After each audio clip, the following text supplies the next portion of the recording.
Welcome to TBC news. Plastic భూతాన్ని తరిమి కొడదాం. కలెక్టర్ విజయేంద్ర. పర్యావరణ సమతుల్యతను దెబ్బతీస్తున్న ప్లాస్టిక్ భూతాన్ని తరిమి కొడదామని మహబూబ్ నగర్ జిల్లా కలెక్టర్ విజయేంద్రబోయి అన్నారు.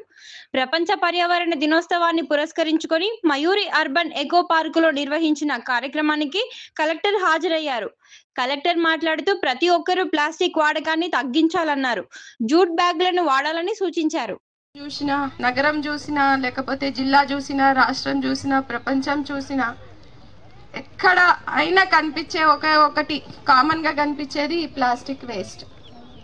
సో మనం చూస్తే ఎక్కడైనా, మీరు ఇప్పుడు ముందు పట్టణాలు అనుకునే వాళ్ళం, ఇప్పుడు గ్రామాల్లో, మారుమూల ప్రాంతాల్లో ఎక్కడికి వెళ్ళినా మీకు చూస్తే ఆ ప్లాస్టిక్ వేస్ట్, ఆ చెత్త, ఆ గార్బేజ్ అనేది ప్రతి చోట కనిపిస్తుంది. దీనివల్ల మొత్తం పొల్యూషన్